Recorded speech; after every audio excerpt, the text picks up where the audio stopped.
IDTV మన ఉనికి మన వాణి. తెలంగాణకు కృష్ణా జలాల విషయంలో తీవ్ర అన్యాయం జరుగుతోందని, ఏపీ అక్రమంగా 323 టీఎంసీల నీటిని అవుట్ సైడ్ బేసిన్ కు తరలించుకుంటోందని తెలంగాణ ప్రభుత్వం ట్రిబ్యునల్ ముందు వాదించింది. తెలంగాణ రైతులు నీటి కొరతతో బాధపడుతూ ఉంటే ఏపీ మాత్రం దురాశతో కృష్ణా, గోదావరి నదులు నీటిని భారీగా తరలిస్తోంది. హెల్సింకి రూల్స్, బెర్లిన్ రూల్స్, ఐక్యరాజ్య సమితి వాటర్ కోర్స్ కన్వెన్షన్ ప్రకారం క్యాచ్మెంట్ ఏరియా ఎక్కువ ఉన్న ప్రాంతాలు, ఇన్ బేసిన్ ప్రాంతాలకే నీటి తరలింపులో ప్రాధాన్యత ఇవ్వాల్సి ఉంటుందని స్పష్టం చేసింది. కానీ తెలంగాణకు మాత్రం తీరని అన్యాయం జరుగుతోందంటూ ట్రైబ్యునల్ ముందు ప్రభుత్వ అధికారులు వాదనలు వినిపించారు. అధికారులతో పాటు కాన్ఫరెన్స్ కు హాజరైన మంత్రి ఉత్తమ్ కుమార్ రెడ్డి మాట్లాడారు.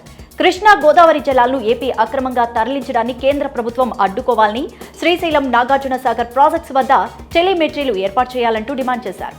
దీంతో పాటుగా ఏపీ తరలిస్తున్న నీటి లెక్కలు స్పష్టంగా నమోదు కావాలని, తెలంగాణకు రావాల్సిన వాటా న్యాయంగా కేటాయించాల్సిందేనంటూ స్పష్టం చేశారు.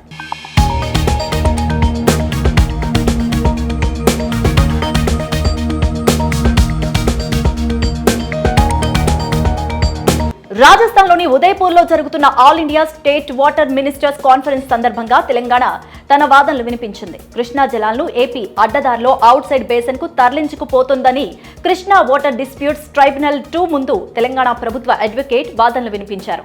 కృష్ణా బేసిన్లోని ప్రజలు నీటి కోసం అల్లల్లాడుతుంటే ఏపీ మాత్రం విచ్చలవిడిగా అవుట్ సైడ్ బేసిన్ కు ఏటా 323 టీఎంసీలు తరలించుకుపోతోందని తెలిపింది. అవసరం ఉన్నవారికి నీటిని ఇవ్వాలి కానీ అవసరం తీరి దురాశతో ఎదురుచూసే వారికి కాదంటూ పేర్కొంది.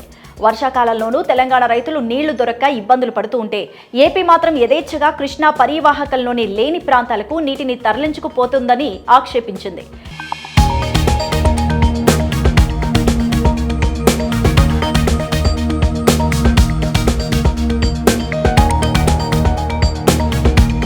హెల్సింకి రూల్స్, బెర్లిన్ రూల్స్, ఐక్యరాజ్య సమితి వాటర్ కోర్స్ కన్వెన్షన్ ప్రకారం క్యాచ్మెంట్ ఏరియా ఎక్కువగా ఉన్న ప్రాంతాలు, ఇన్ బేసిన్ ప్రాంతాలకే నీటి తరలింపులో ప్రాధాన్యత ఇవ్వాల్సి ఉంటుందంటూ స్పష్టం చేసింది. కృష్ణా జలాల వివాదాలపై బుధవారం tribunal chairman justice Brajesh Kumar, justice Rammohan Reddy, justice S తాళపత్రతో కూడిన బెంచ్ ముందు వాదనలు మొదలయ్యాయి. శుక్రవారం దాకా ఈ వాదనలు కొనసాగబోతున్నాయి. తెలంగాణ తరపున అడ్వకేట్ సిఎస్ వైద్యనాథన్ వాదనలు వినిపించారు. సరఫరా కన్నా డిమాండ్ ఎక్కువగా ఉన్నప్పుడు ఏపీ విచ్చలవిడి నీటి వినియోగానికి అడ్డుకట్ట వేయాలంటూ ట్రైబ్యునల్ ను కోరారు. రాష్ట్రంలో ఇప్పటికే ప్రస్తుతం నిర్మిస్తున్న లిఫ్ట్ ఇరిగేషన్ ప్రాజెక్ట్స్ అన్ని ఒకప్పుడు హైదరాబాద్ స్టేట్ గ్రావిటీ ప్రాజెక్ట్స్ గా చేపట్టాలనుకున్నవేనంటూ వైద్యనాథన్ తెలిపారు. Tungabhadra dam, upper Krishna project canals, Bhima ప్రాజెక్టుల ఆధారంగా ఆయా ప్రాజెక్టులను చేపట్టాలని భావించారన్నారు. అయితే హైదరాబాద్ స్టేట్, ఏపీ కలిపాక ఉమ్మడి రాష్ట్రంలోని ఏపీ సర్కార్ ఆ ప్రాజెక్టులను ముందుకు తీసుకువెళ్లకుండా ఆపేసిందని గుర్తు చేశారు. ప్రస్తుతం ఉన్న ప్రాజెక్ట్స్ కింద తెలంగాణకు కేటాయించిన నీళ్లలో వాడుతున్నది చాలా తక్కువే.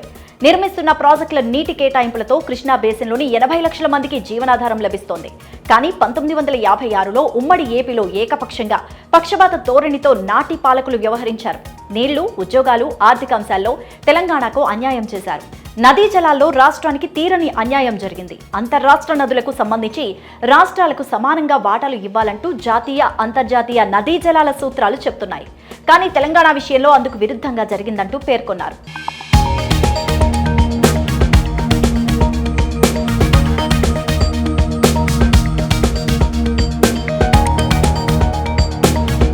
ఇరిగేషన్ శాఖ మంత్రి ఉత్తమ్ కుమార్ రెడ్డి రాజస్థాన్లోని ఉదయపూర్లో జరిగిన all India state water ministers conference సందర్భంగా కేంద్ర జలశక్తి శాఖ మంత్రి సిఆర్ పాటిల్, కార్యదర్శి దేబశ్రీ ముఖర్జీతో సమావేశమై ఏపీ నీటి దోపిడీతో పాటు రాష్ట్రం చేపట్టిన ప్రాజెక్టుల అనుమతులు, మేడిగడ్డ బ్యారేజీపై ఎన్డీఎస్ఏ తుది నివేదిక తదితర అంశాలపై చర్చించారు. ఆయన మాట్లాడుతూ ఏపీ అక్రమంగా కృష్ణా జలాలను తరలించుకుంటూ శ్రీశైలం, నాగార్జున సాగర్ ప్రాజెక్ట్స్ నుంచి అనుమతి లేకుండానే నీటిని ఉపయోగించుకుంటోందని, దీనివల్ల తెలంగాణ ప్రయోజనాలు తీవ్రంగా దెబ్బతింటున్నాయన్నారు.